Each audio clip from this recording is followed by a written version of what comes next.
I am Haley, 35 years old, and I had just watched my mother mock my supposed singlehood at our family reunion. What she didn't know was that I had been happily married for 3 years. The secret wedding band hung heavy on the chain beneath my blouse as her words cut through the air. After years of criticism, I finally decided this was the moment to reveal my hidden life. The family photo crashed to the floor as the truth spilled out.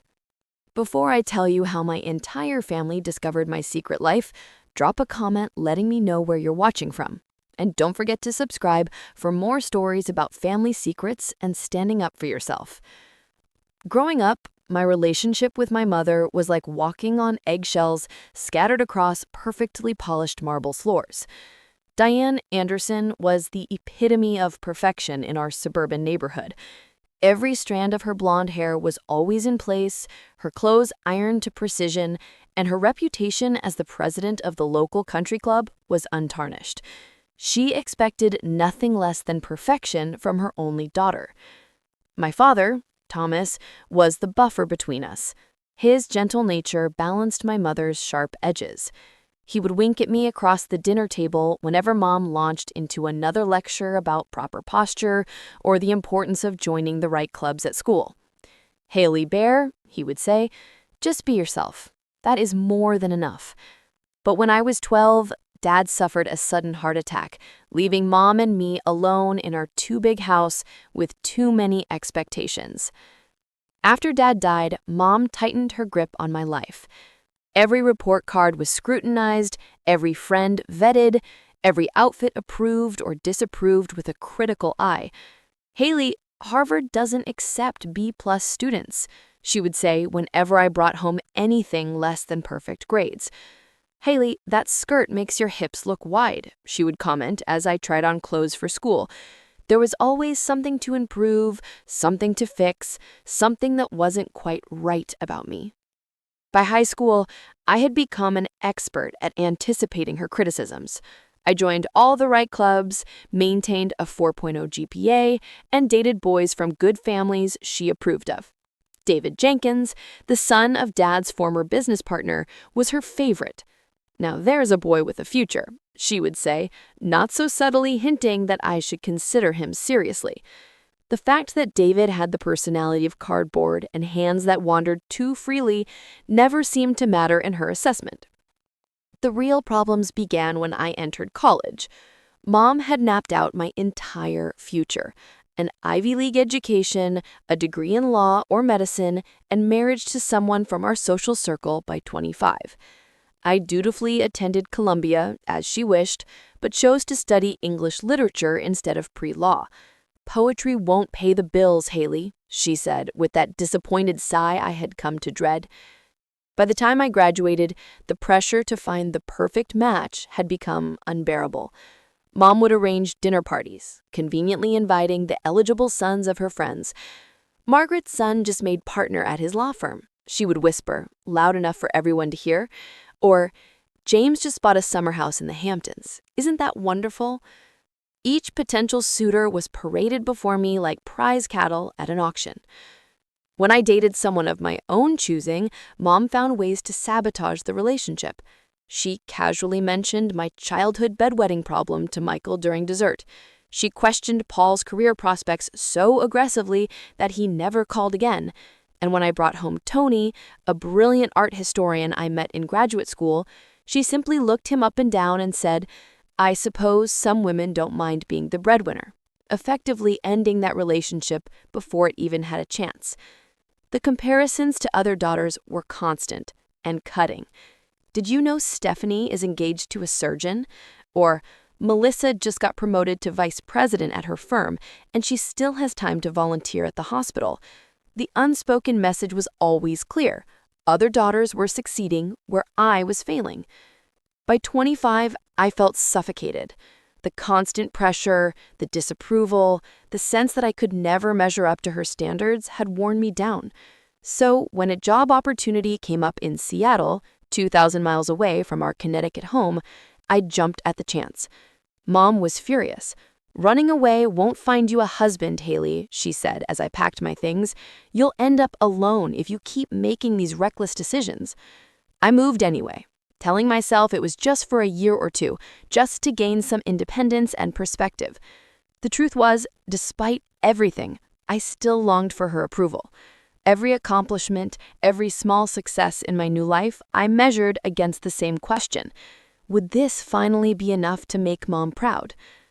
But as the distance between us grew, physical as well as emotional, I began to breathe more freely, to discover who I was beyond the confines of her expectations. What I didn't know then was that 3,000 miles wouldn't be far enough to escape the shadow of her disapproval, nor did I realize that my search for independence would lead me to the love that would change everything. I met Adam Hayes exactly 6 months after moving to Seattle. It was my first day at Horizon Technologies, a mid-sized software company where I had been hired as the communications director. I was lost in the maze of identical corridors, already 10 minutes late for my first meeting, when I literally crashed into him, spilling my coffee all over his wrinkled blue shirt. "I am so sorry," I gasped, mortified as the dark stains spread across his chest. He looked down at the mess, then back at me with the most genuine smile I had ever seen. "Well, this shirt was due for retirement anyway," he said, extending his hand. "Adam Hayes, lead software engineer and now walking coffee advertisement." There was something immediately disarming about him. He was tall, with unruly dark hair that looked like he had forgotten to comb it, glasses that kept sliding down his nose, and a relaxed demeanor that contrasted sharply with the high-strung personalities I had grown up around. Adam showed me to my meeting and then offered to give me a proper tour of the office afterward. That tour somehow extended to lunch, where I learned he had grown up in a small town in Oregon, the son of a high school teacher and a nurse. He had put himself through college with scholarships and part-time jobs. And now, at 32, he was respected in his field, but completely uninterested in climbing the corporate ladder. "I just want to build things that help people," he said simply. "The titles in corner offices never interested me much." I could already hear my mother's assessment. No ambition, no family connections, probably no savings account. But something about his authenticity drew me in. We became friends, first grabbing lunch together in the office cafeteria, exchanging emails about work projects, and occasionally meeting up with other colleagues for happy hour after work.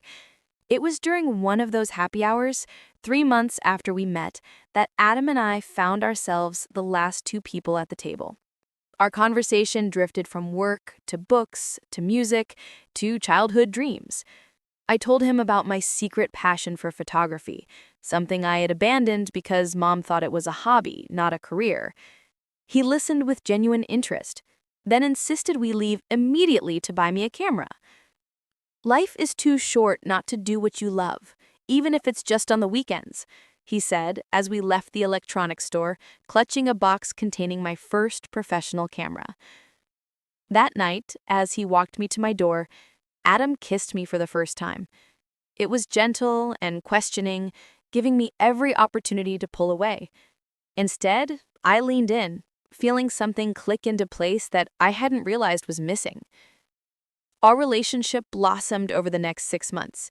We hiked through the lush forests surrounding Seattle, explored tiny bookstores tucked away in forgotten corners of the city, and spent rainy Sundays cooking elaborate meals in his small but cozy apartment. Adam encouraged my photography, framing my pictures and hanging them on his walls, proudly showing them to friends who visited. For the first time in my life, I felt seen for who I was, not for who someone wanted me to be. Adam never tried to change me or mold me into some idealized version of myself.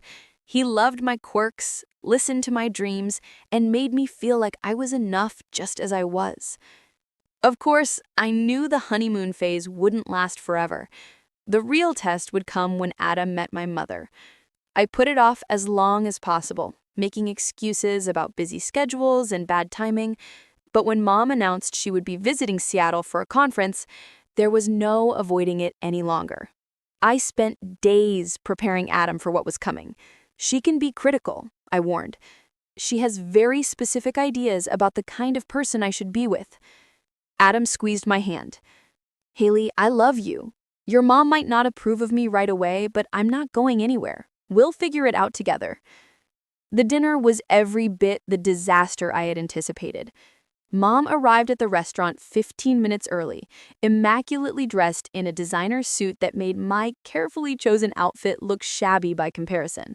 Her eyes narrowed slightly when Adam stood to greet her, taking in his casual button-down shirt and lack of tie. So, Adam, Haley tells me you work with computers. Is there much future in that? It was the first volley in what became a 3-hour interrogation. She questioned his education. A state school? How quaint. His family background. Teachers are so underappreciated, though. I suppose it explains your salary expectations. And his 5-year plan. So, no aspirations to management? How unusual for a man your age. Adam remained polite throughout, answering her questions thoughtfully and even attempting to find common ground. But Mom wasn't interested in common ground. She was conducting an assessment, and it was clear from her tight smiles and pointed questions that Adam was failing spectacularly. By dessert, I was fighting back tears of humiliation. When Adam excused himself to use the restroom, Mom leaned across the table. Darling, he seems nice enough for a casual relationship, but surely you can't be serious about him. He has no connections, no real ambition. You'd be supporting him within 5 years, mark my words. When Adam returned, she switched tactics, regaling him with stories of the suitable men in our social circle back home. William just made junior partner at his father's firm. He always asks about you, Haley. Later that night, after Mom had returned to her hotel, Adam held me as I cried. I am so sorry. She was horrible to you. Hey, he said gently, wiping my tears with his thumb. I didn't fall in love with your mother. I fell in love with you.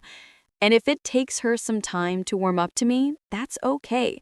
We have time. But as the months passed, it became clear that Mom had no intention of warming up to Adam. She began calling more frequently, always with news about someone back home who was getting engaged, promoted, or buying property. Life is moving on without you, Haley. Don't waste your youth on dead-end relationships. Adam never complained, but I could see the toll it was taking on him. The way his smile would fade when my phone rang and Mom's name appeared on the screen. The quiet resignation in his eyes when I canceled our plans because Mom had suddenly decided to visit. Despite everything, he remained patient, loving, and supportive. And I fell more deeply in love with him every day, even as I worried about what the future might hold for us. 6 months into my relationship with Adam, Mom's interference shifted from passive-aggressive comments to active sabotage. It began with what she called a little surprise. She had arranged for James Whitmore, the son of her bridge partner and a recently divorced investment banker, to accidentally be in Seattle during her next visit. I thought we could all have dinner, she said innocently over the phone. James is staying at the Four Seasons for a conference, and he remembered how you two hit it off at the Millers' Christmas party years ago. I had no recollection of ever meeting James Whitmore, but that didn't stop Mom from orchestrating an awkward dinner where she practically pushed me into his lap while Adam watched in stunned silence. James, to his credit, seemed as uncomfortable as I was, especially when Mom began listing my accomplishments as if reading from a resume. Haley graduated cum laude from Columbia, she told James, completely ignoring Adam's presence. She could have gone to law school, but she decided to explore her options first. Such a shame. But it's never too late to go back, is it? After that dinner, the floodgates opened. Suddenly, Mom was connecting me with every eligible bachelor who happened to be passing through Seattle. There was Michael, the neurosurgeon, attending a medical conference. Christopher, the hedge fund manager, expanding his West Coast operations. And Tyler, the recently relocated attorney whose mother just happened to be Mom's former roommate at Vassar. The phone calls became more frequent and more pointed. Haley, darling, I'm just concerned about your future, she would say. You're approaching 30. Do you really want to waste these crucial years on someone who will never fit into our world? "Adam is my world now, Mom," I would counter, only to be met with a heavy sigh. "You always were stubborn, just like your father. Look how that turned out for him, working himself to death in a job that never appreciated him." That comment, bringing my father into it, broke something inside me. "Don't talk about Dad that way," I said, my voice shaking. "He was happy. He loved his work and his life. Not everything is about status and connections." "Clearly, Adam has been filling your head with this bohemian nonsense. Your father could have been so much more if he had listened to me. I will not stand by and watch you make the same mistakes." The tension reached a breaking point during the annual family reunion at my Aunt Patricia's lake house. Mom had insisted I come alone, claiming it was family only, but I knew it was because she didn't want to introduce Adam to the extended family. Against my better judgment, I agreed, not wanting to cause a scene. I should have known she had ulterior motives. She had invited Bradley Wilson, the recently divorced son of her college friend, who was apparently looking for a nice girl to settle down with. Bradley was handsome in a generic way, with perfectly coiffed hair and a country club tan. He was also arrogant, condescending, and couldn't stop talking about his Porsche. During dinner, Mom clinked her glass to get everyone's attention. "I have a little announcement," she said, smiling Bradley. "Bradley has just been made partner at Wilson and Associates, and he has generously offered to give Haley some career advice. Isn't that wonderful?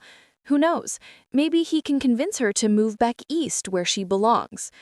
The entire table turned to look at me, expectant smiles on their faces. I felt trapped, cornered like an animal. "Actually," I said, trying to keep my voice steady, "I am very happy with my job in Seattle, and I'm in a serious relationship." Mom's smile froze. "Haley is being modest. This little marketing job is just a stepping stone, isn't it, darling? And as for this boy she's seeing, well, summer flings are so nice, but winter is coming." The table erupted in laughter, while my face burned with humiliation. Later, as Bradley cornered me on the porch with thinly veiled propositions disguised as career opportunities, I texted Adam, "I cannot do this anymore. Can you come get me?" 3 hours later, Adam's modest Honda pulled into the circular driveway of my aunt's lake house mansion. The look on Mom's face when I introduced him to everyone and announced we were leaving together was a mixture of shock, anger, and embarrassment. "You are making a scene, Haley," she hissed as I gathered my things. "No, Mom, you've been making a scene since the day I introduced you to Adam." I replied loud enough for nearby relatives to hear. The drive back to Seattle was tense. For the first time since we had been together, Adam didn't try to smooth things over or look for the bright side. "I can't keep doing this, Haley," he said finally, his knuckles white on the steering wheel. "I love you, but your mother is never going to accept me, and I can't spend the rest of our lives being treated like I'm not good enough." "Are you breaking up with me?" I asked, my heart pounding. He sighed deeply. "No, I'm asking you to make a choice. Either we find a way to set boundaries with your mother, or this relationship is not going to survive." The next few weeks were some of the hardest of my life. I tried explaining to Mom that her behavior was damaging my relationship, but she dismissed my concerns. If your relationship can't withstand a mother's natural concern, then it's not strong enough to begin with. Meanwhile, tensions with Adam continued to grow. We began arguing about small things, the pressure from my family casting a shadow over our own easy relationship. I would wake up in the middle of the night, crying silently while Adam slept beside me, torn between the two people I loved most in the world. The breaking point came when Mom showed up unannounced at my apartment one Sunday morning. Adam and I had been enjoying a lazy breakfast when the doorbell rang. There stood Mom, designer suitcase in hand, announcing she had decided to spend some quality time with me. For the next week, she dominated every conversation, criticized everything from my apartment decor to my job performance, and made it impossible for Adam and I to have any private time. When Adam suggested we all go to dinner to clear the air, Mom declined, claiming she had a headache, only to call an hour later asking me to come home because she was feeling lonely. After she finally left, Adam and I had the biggest fight of our relationship. "She's never going to stop, Haley," he said, pacing our small living room. "She'll keep interfering until she gets what she wants, which is us breaking up." "What am I supposed to do?" I cried. "She's my mother." "And I want to be your husband," he shouted back, then stopped abruptly, looking as surprised by the words as I was. In the stunned silence that followed, we both realized we had reached a crossroads. Something had to change, or we would lose each other. Neither of us knew then just how dramatic that change would be, or how it would alter the course of our lives forever. 2 months after our fight, Adam and I took a weekend trip to the San Juan Islands. The tension with my mother had created a strain between us that we were desperate to escape, if only for a few days. We stayed in a small cottage overlooking the water, spent our days hiking through forests of towering pines, and our evenings watching the sunset paint the sky in brilliant oranges and pinks. On our second night, Adam suggested a walk along the beach after dinner. The moon was full, casting a silver path across the dark water. We walked hand in hand, the only sounds the gentle lapping of waves against the shore and the distant cries of seagulls. "Do you remember the first time we went to the coast?" Adam asked, stopping to pick up a smooth stone and skip it across the water. I smiled at the memory. "You tried to impress me with your surfing skills and ended up with a bloody nose." He laughed. "Not my finest moment, but you took care of me." And that's when I knew. Knew what? That you were the one I wanted to spend my life taking care of and being taken care of by. Before I could respond, Adam was down on one knee, pulling a small velvet box from his pocket. Inside was a ring with a modest diamond surrounded by tiny sapphires, the same color as the sea behind him. "Haley Anderson, I've loved you since the moment you spilled coffee all over my favorite shirt. I love your kind heart, your quiet strength, your determination to see the good in people, even when they make it difficult." He took a deep breath. "I know things have been hard with your family, but I promise to stand by you through whatever comes next. Will you marry me?" Tears filled my eyes as I nodded, unable to speak.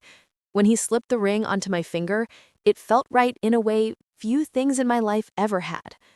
We spent the rest of the evening making plans, dreaming about our future together, deliberately avoiding the elephant in the room, how my mother would react. Reality crashed back the moment we returned to Seattle. The weight of what was coming settled on my shoulders like a physical burden. I knew I had to tell my mother about the engagement, and I knew it would not go well. After 3 days of putting it off, I finally called her on a Wednesday evening. My hands were shaking so badly I could barely hold the phone. "Haley, darling, what a nice surprise," she answered, her voice unusually warm. "I was just thinking about you. Patricia's daughter just got engaged to the most wonderful boy from Greenwich. His family owns that publishing company, you know the one." I took a deep breath. "Mom, I have some news too. Adam asked me to marry me, and I said yes." The silence that followed was so complete, I thought the call had dropped. Then her voice came, cold and controlled. "I see. And when did this happen?" "Last weekend. We went to the San Juan Islands." "And have you set a date?" she interrupted. "Not yet. We were thinking maybe next spring." "There's still time to reconsider," she cut in. "Darling, engagements break all the time. No one would think less of you." I gripped the phone tighter. "Mom, I'm not breaking the engagement. I love Adam and we're getting married." "Haley Elizabeth Anderson," she said, her voice dropping to a dangerous whisper. "You cannot possibly be serious about marrying that nobody. What about your future? What about children? Do you want them growing up without the advantages you had?" "Adam is not a nobody," I said, feeling my temper rise. "He's brilliant and kind and loves me for who I am, not who he wants me to be." "Is that a dig at me?" she asked sharply. "After everything I've done for you, I've only ever wanted what's best for you." "No, Mom, you've only ever wanted what you think is best for me. There's a difference." The conversation quickly deteriorated. Mom alternated between icy fury and tearful manipulation, telling me I was throwing away my future, that I would regret this decision, that I was breaking her heart.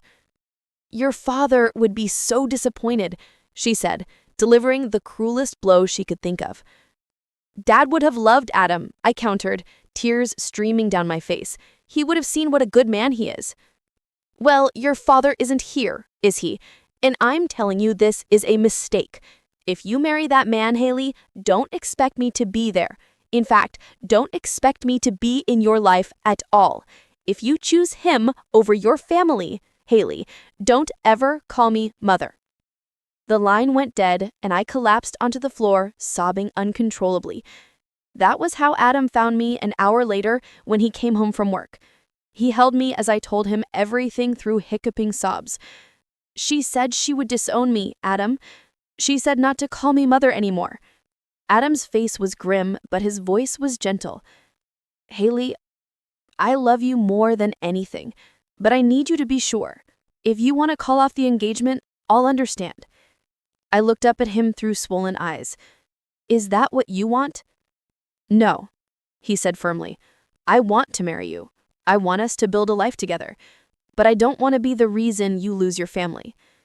I thought about my mother's ultimatum, her constant criticism and manipulation, the way she had never accepted the choices I made for myself. Then I thought about Adam, who had loved and supported me unconditionally, who had never tried to change me or mold me into someone I wasn't. You're not the reason, I said finally. She is. And I'm not calling off the engagement, Adam. I want to marry you, but what? I took a deep breath, the kernel of an idea forming. But I don't think I can face a big wedding with her not there, or worse, with her there making everyone miserable. What would you think about eloping? Just us, somewhere beautiful without all the drama. Adam studied my face carefully. Are you sure that's what you want? Not just to avoid your mother, but really what you want for our wedding. I nodded, a strange sense of relief washing over me. Yes, just us making promises to each other. That's all that matters to me. 2 weeks later, we were married in a small ceremony on the same beach where Adam had proposed. His parents were there along with his sister and his husband, and my 2 closest friends from Seattle.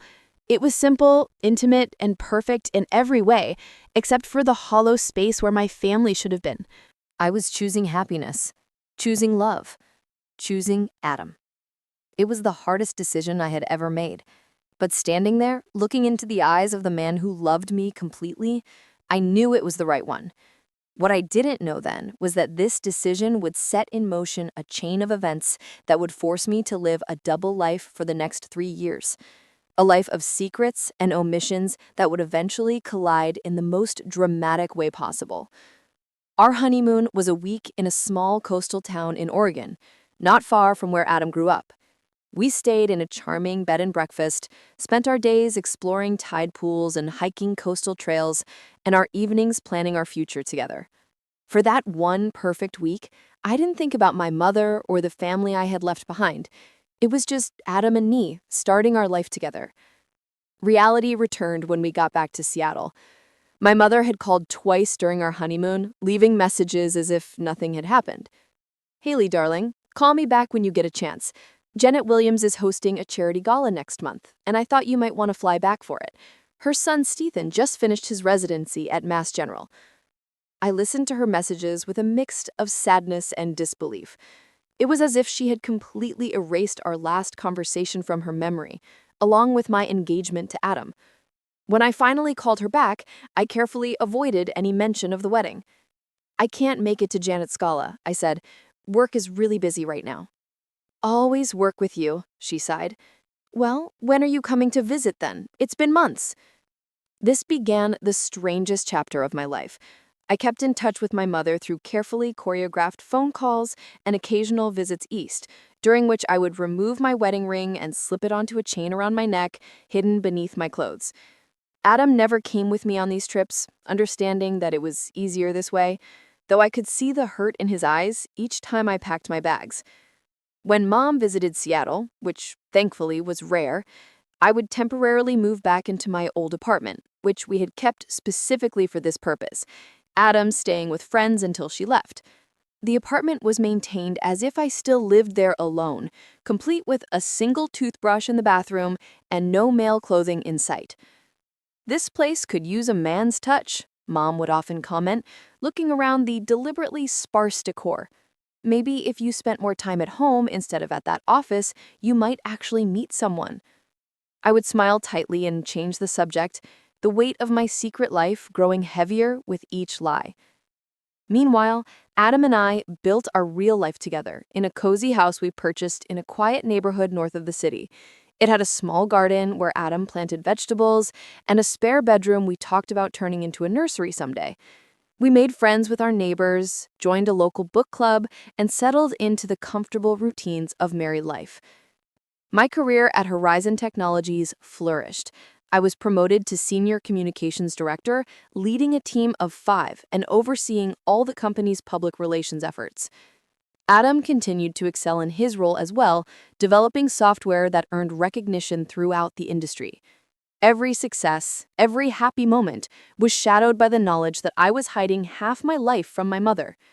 There were times when I almost told her the truth, when the weight of the deception became nearly unbearable, but then she would make some cutting remark about Adam or my career choices, and I would remember why I had made this decision in the first place.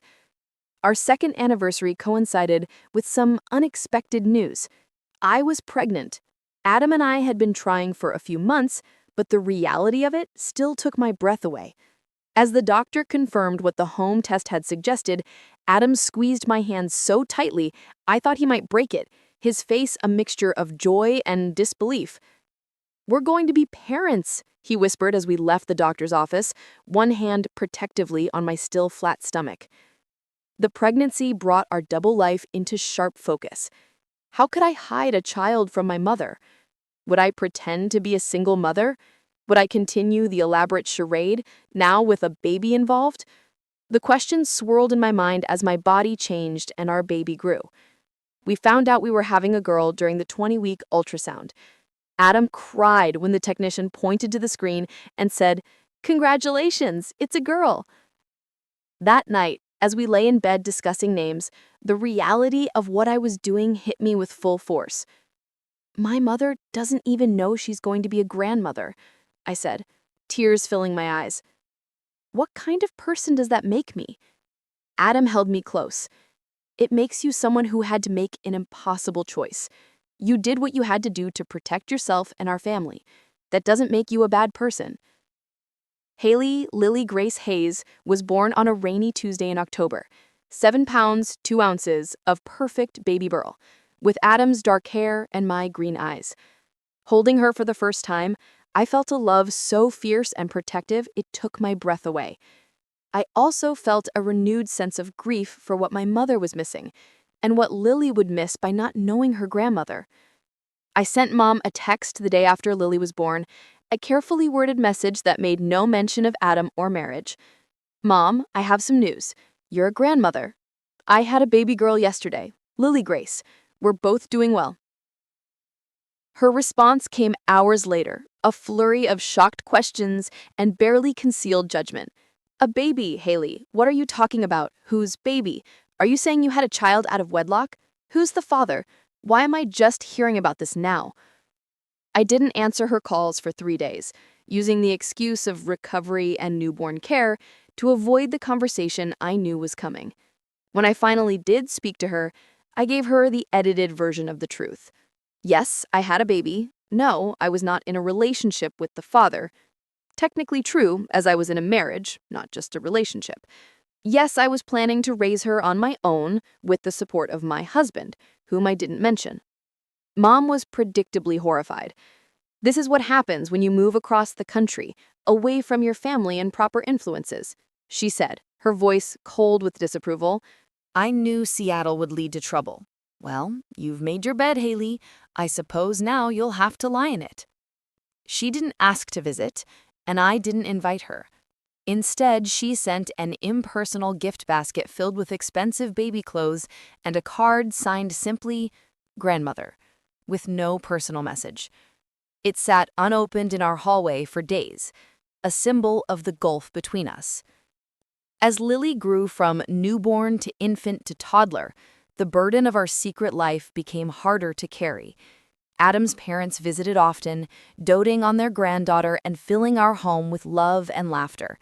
My side of the family remained conspicuously absent, explained away to friends with vague references to complicated family dynamics. Maintaining the charade became increasingly complicated. When Mom did visit, Seattle's temporary move back to my old apartment meant packing not only my belongings, but also hiding every trace of Lily. I told Mom Lily was staying with a friend for a few days, or with her father for visitation. The lies piled upon lies, creating a precarious tower that could not stand forever. Each deception required another, until I could barely keep track of what I had told her. The strain began to show. Dark circles under my eyes, tension with Adam, and moments when I would stare at Lily wondering if I was teaching her it was acceptable to hide who you really are. By the time Lily turned 2, I was exhausted by the double life. Adam and I began discussing whether it was time to tell my mother the truth, to stop living in the shadows, regardless of the consequences. But every time I gathered the courage, something would happen to remind me why I made this choice in the first place. A cutting remark from Mom about single mothers, or a pointed question about when I would finally get my life together and find a proper father for Lily. As Lily's 3rd birthday approached and my 35th loomed, the annual family reunion invitation arrived in my inbox. This year it was to be held at my mother's house, a command performance I could not avoid without raising suspicion. Little did I know, this reunion would become the catalyst that brought my 2 worlds crashing together, forcing me to confront the truth I had hidden for 3 long years. I arrived at my mother's Connecticut home on a Friday afternoon in June, alone as always. Leaving Adam and Lily in Seattle felt more painful than ever. Mom greeted me at the door with air kisses and a critical once-over. "Darling, you look tired," she said, ushering me inside. "Is that child still keeping you up at night? At 3, she really should be sleeping through." "Lily sleeps fine, Mom," I replied, setting down my suitcase. "It's just been busy at work." The house was immaculate, every surface gleaming, fresh flowers arranged in crystal vases. Family photos lined the hallway, carefully curated snapshots of a life that existed only in my mother's mind. There I was in my graduation gown, standing between Mom and Dad, his smile proud and genuine.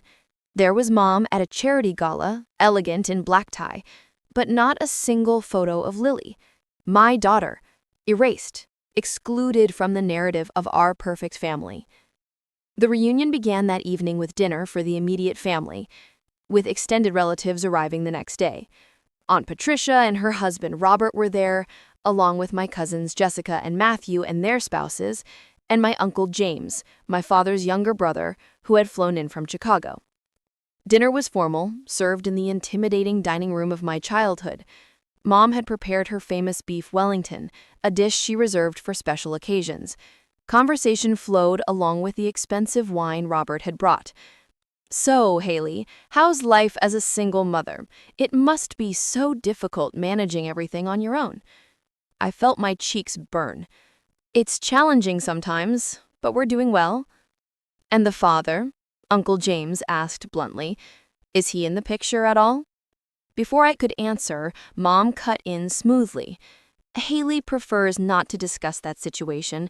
Some decisions once made are best left in the past." The slight edge in her tone made clear what she thought of my situation.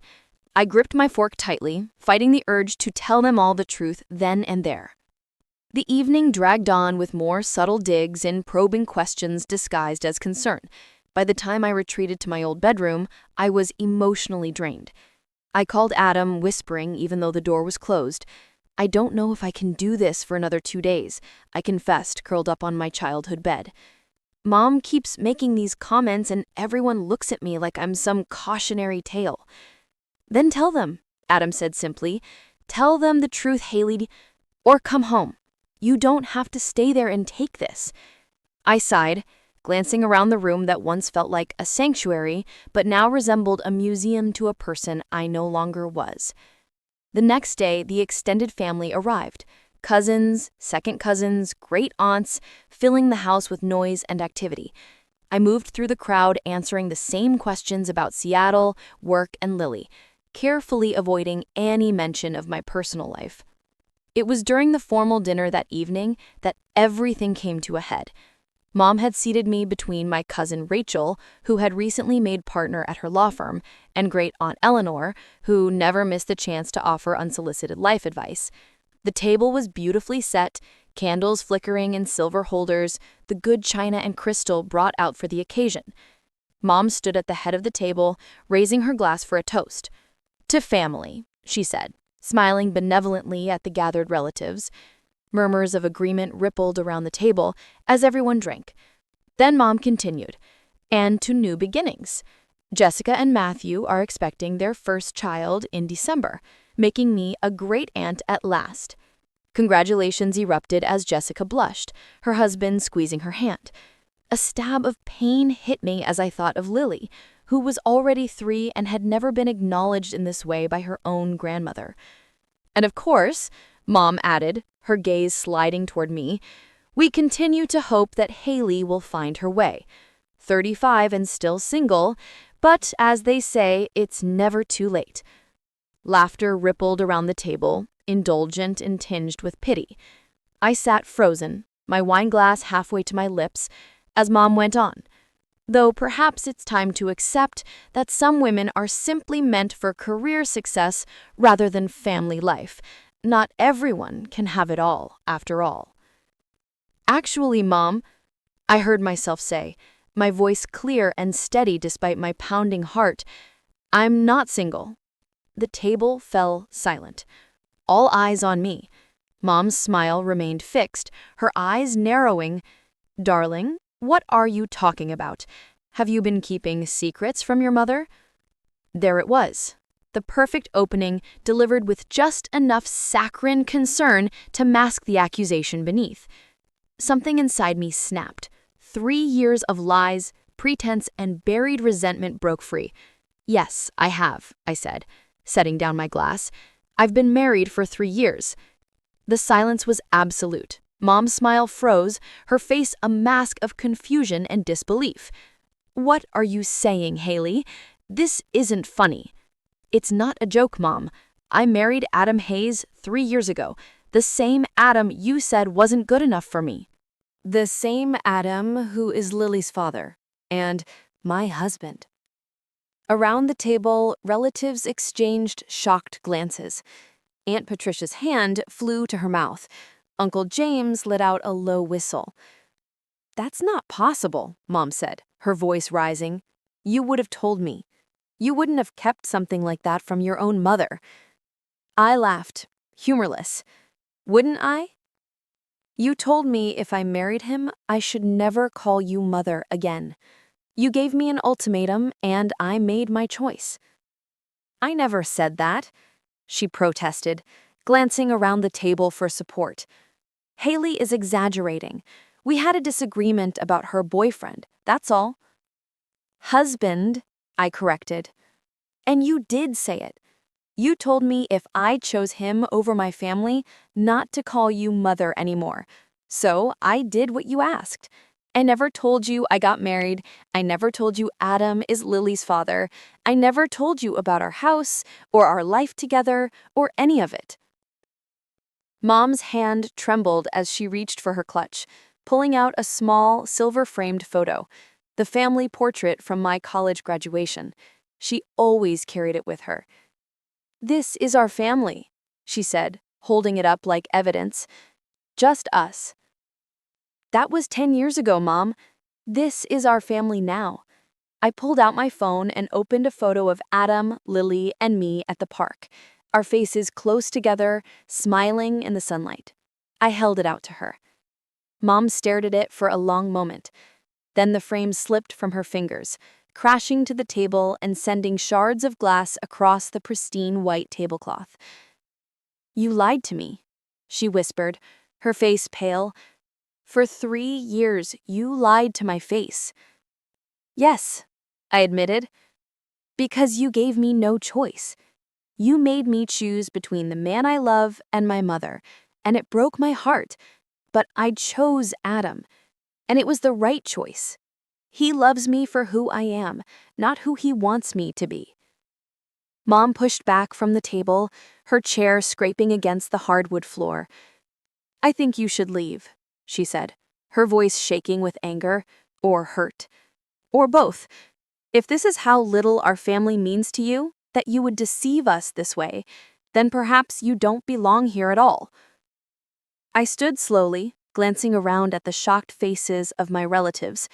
I'm sorry you had to find out this way. I never wanted to lie to any of you, but Mom made it impossible for me to tell the truth. As I turned to leave, Uncle James spoke. Diane, this is ridiculous. She's your daughter. Are you really going to throw her out for getting married? Stay out of this, James, she snapped. You have no idea what she's done. What she has done is create a family, Aunt Patricia said quietly. Is that really so unforgivable? Mom didn't answer, her back rigid as she stared out the dining room window. I gathered my purse and walked to the door, pausing for a moment. For what it's worth, Mom, I never wanted it to be this way. I always hoped someday you would accept Adam, accept us. I guess I was wrong. I walked out of the dining room with as much dignity as I could muster, though my legs trembled and my hands shook. Upstairs, I quickly packed my belongings, tears blurring my vision. I called Adam, who answered on the first ring. Haley, what's wrong? I told them, I said, my voice breaking. I told everyone about us, about our marriage. Mom kicked me out. Are you okay? Where are you going to go? I'll get a hotel tonight and fly home tomorrow, I said, zipping my suitcase. I'm so sorry, Haley, he said softly. I wish I was there with you. Me too, I whispered. When I carried my suitcase downstairs, I found Uncle James waiting in the foyer. I'll drive you to a hotel, he said, taking the bag from me. This isn't right what Diane is doing. Thank you, I managed, grateful for the small kindness. As we walked to the door, Mom appeared from the dining room. Her face was composed now, but her eyes were red. So, you're really leaving? She asked. Not quite a question. You asked me to, I replied simply. She nodded once, a sharp, jerky movement. You've made your choice clear, Haley. No, Mom. You made the choice for both of us 3 years ago. I just lived with the consequences. I walked out the door without looking back, though I could feel her eyes on me as Uncle James loaded my suitcase into his car. As we pulled away from the house, I caught a glimpse of her in the doorway, a small, rigid figure, framed by light, watching her daughter leave, perhaps for the last time. In the car, Uncle James glanced at me. Your father would have liked Adam, you know. He never cared about all that status nonsense your mother is obsessed with. I nodded, unable to speak past the lump in my throat. We drove in silence to the hotel, where Adam had already booked me a room. Before I got out of the car, Uncle James squeezed my hand. Give her time, Haley. She's stubborn, but she loves you. Eventually, she'll realize what she's losing. I didn't believe him then, too raw from the confrontation to imagine any path to reconciliation. As I checked into the hotel alone, my family celebrating without me just miles away, I felt a profound sense of loss and, surprisingly, relief. The secret was out. The double life was over. Whatever came next, at least I would face it honestly with Adam by my side. The flight back to Seattle the next morning was a blur. I moved through the airport in a daze, replaying the previous night's events in my mind, analyzing every word, every expression, wondering if I could have handled things differently. By the time the plane touched down, I had cycled through grief, anger, guilt, and back again multiple times. Adam and Lily were waiting at the arrivals gate, my daughter bouncing with excitement, a homemade sign reading "Welcome home, Mommy," clutched in her small hands. The sight of them, my real family, broke through the numbness that had enveloped me since leaving Connecticut. I swept Lily into my arms, breathing in her sweet scent, feeling her little arms wrap tightly around my neck. "Missed you, Mommy," she whispered, and I had to bite my lip to keep from crying. Adam embraced us both, his steady presence anchoring me. "How are you holding up?" he asked quietly as we walked to the car. "I don't know," I answered honestly. It feels like I've lost her all over again, but also like maybe I lost her years ago and just didn't want to admit it. The days that followed were strangely peaceful. The weight of secrecy had been lifted, and despite the pain of my mother's rejection, I felt lighter somehow. I threw myself into being present with Lily, savoring ordinary moments that had often been overshadowed by the stress of maintaining my double life. Morning cuddles, bedtime stories, weekend trips to the park all took on a new sweetness now that they weren't tainted by lies. A week after the confrontation, I received a text from Aunt Patricia. "Your mother is not speaking to anyone who defended you, but several of us would like to keep in touch. Is that okay with you?" I sent back my email address and phone number, touched by the small rebellion of my relatives. Over the next few weeks, I received messages from various family members, some curious about my secret life, others simply offering support. Uncle James sent photos from family gatherings I had missed over the years, along with stories about my father that Mom had never shared. From my mother, there was only silence. I hadn't really expected anything else, yet each day that passed without contact deepened the ache of loss. Adam watched me check my phone obsessively, his eyes filled with concern, but he never pushed or offered empty reassurances. He simply loved me through it, steady and patient as always.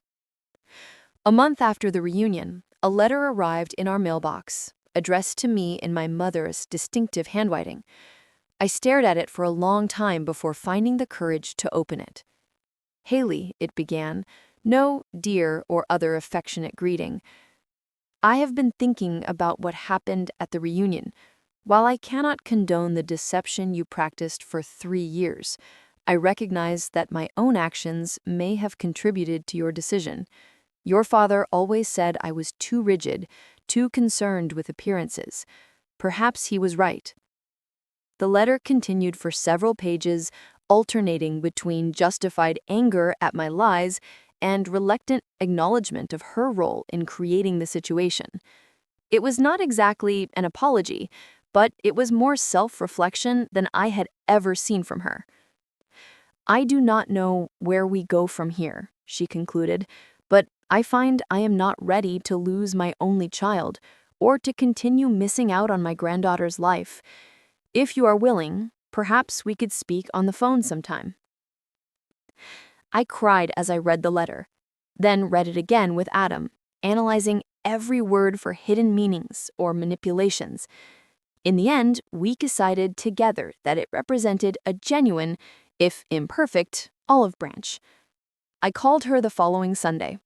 The conversation was stilted and awkward, both of us carefully avoiding anything that might trigger another confrontation. We talked about the weather, about her garden, about Lily's preschool. It was superficial, but it was a start. Those Sunday calls became a weekly ritual. Gradually, the conversations grew longer and more substantial. She asked questions about Adam, tentative at first, then with increasing interest. I shared stories about our life together, our home, our plans for the future. She listened, occasionally offering comments that revealed she was still processing the reality of my choices. "You own a house?" she asked during one call, surprise evident in her voice. "With a garden?" "Yes, Mom. Adam grows vegetables. Lily has her own little patch where she plants sunflowers." A pause. "Your father always wanted a vegetable garden. I never had the patience for it." 3 months after the reunion, Mom asked if she could visit. Adam and I discussed it at length, weighing the potential benefits against the risk of reopening old wounds. In the end, we decided to invite her, but on our terms this time. "You'd be welcome to visit," I told her during our next call, "but you need to understand that this is our home, our life. I need you to respect that, to respect Adam as my husband and Lily's father." "I understand," she said, her voice uncharacteristically subdued. "I would like to try, Haley. I really would." Her first visit was tense but civil. She arrived with an expensive doll for Lily and a bottle of wine for dinner, both peace offerings in their own way. When Adam greeted her at the door, she stiffly extended her hand, which he took with a warm smile that never faltered despite her obvious discomfort. Lily, unaware of the complex history between her grandmother and parents, charmed Mom with her curiosity and energy. By the end of the first day, I caught Mom smiling genuinely as Lily showed her the collection of rocks she had gathered from our garden. That evening, after Lily was in bed, the three of us sat in the living room, the conversation halting and careful. Finally, Mom set down her wine glass and looked directly at Adam. "I owe you an apology," she said formally.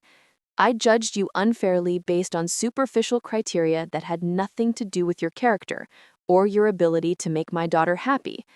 It is clear to me now that you have done that, made her happy in ways I failed to recognize." Adam nodded, accepting her words with grace. "Thank you for saying that, Diane. All I've ever wanted is for Haley to be happy. We both want that." Mom turned to me then, her expression softening. "I have missed so much of your life, Haley. 3 years of marriage, Lily's birth and first steps. I will always regret that." "I regret the lies," I admitted. "I hated living that way, always hiding half my life from you. But I didn't see another option at the time." "There is blame enough for both of us," she said quietly. "Perhaps we can do better going forward." It was the closest thing to a mutual understanding we had ever reached. The visit ended with tentative plans for Mom to return for Lily's birthday in October and a promise to send regular updates and photos in the meantime. The healing process was slow and not without setbacks. Mom occasionally slipped into old patterns, making subtle digs about our modest home or questioning our parenting choices. But now, instead of swallowing my hurt or avoiding confrontation, I calmly set boundaries. "That comment was hurtful, Mom," I would say. "If you continue speaking to us that way, we'll have to end this visit early." To my surprise, she usually backed down, sometimes even apologizing. It seemed the fear of losing her connection to me and Lily outweighed her need to control and criticize. It wasn't perfect, but it was progress. As the months passed, our relationship slowly transformed into something new, something healthier. Mom began to show genuine interest in Adam's work, in our life in Seattle, in the choices we had made together.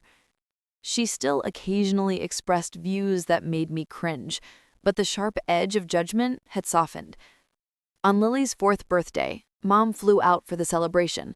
She brought a photo album she had created, filled with pictures of me as a child, of Dad, of our family, before everything fell apart. "For Lily," she said, "so she knows where she comes from." That night, after the party, I found Mom sitting on our back porch, looking at the stars. I joined her, wrapping a blanket around my shoulders against the autumn chill. "Thank you for coming," I said softly. "It meant a lot to Lily, and to me." She nodded, still gazing up at the sky. "Your father would have loved her so much, and he would have been proud of you, Haley. The life you've built, the mother you've become, I haven't said that enough." We sat in companionable silence for a while, the most peaceful moment we had shared in years. Finally, she spoke again. "I was wrong, about Adam, about what makes a good life, about so many things. I was trying to protect you from disappointment, from struggle. Your father and I, we had our challenges. I wanted something easier for you." "Life isn't easy, Mom," I said gently, "but having people who love you for who you really are makes the hard parts bearable. That's what Adam gives me, what Dad gave you, I think." She reached over and squeezed my hand, a rare physical gesture from a woman who had always maintained a certain distance. "Yes," she said simply, "he did." The journey of healing with my mother continues to this day. We still have moments of tension, old wounds that occasionally reopen, but we have found a way forward, based on honesty, respect, and the mutual recognition that family connections are too precious to sacrifice for pride or control. Through this difficult journey, I have learned invaluable lessons. I have learned that true love accepts you as you are, without conditions or expectations. I have learned that sometimes the hardest choices, the ones that hurt the most in the moment, lead to the greatest growth. I have learned that honesty, even when painful, is ultimately less destructive than deception. Most importantly, I have learned to define family not by blood or obligation, but by love and choice. Adam and Lily are my first family, the one I chose and created. My mother is learning to be part of that family on new terms, ones that respect our autonomy and dignity. As I watch Lily playing with her grandmother in our garden, Adam's arm around my waist, I feel a sense of peace that once seemed impossible. The road here was longer and more painful than I ever imagined it would be. But standing in this moment, I know that every step was necessary. Our lives are shaped not just by the love we receive, but by the boundaries we set, the truths we tell, and the courage we find to be authentically ourselves, even when it costs us dearly. Sometimes the most loving thing we can do for ourselves and others is to stand firm in our truth, even when it hurts, because only then can real healing begin. Have you ever had to make a difficult choice between your family's expectations and your own happiness? How did you handle it? Share your story in the comments below, and don't forget to like, subscribe, and share if this resonated with you. Thank you for listening to my journey. And remember, sometimes the hardest choices lead to the most beautiful outcomes.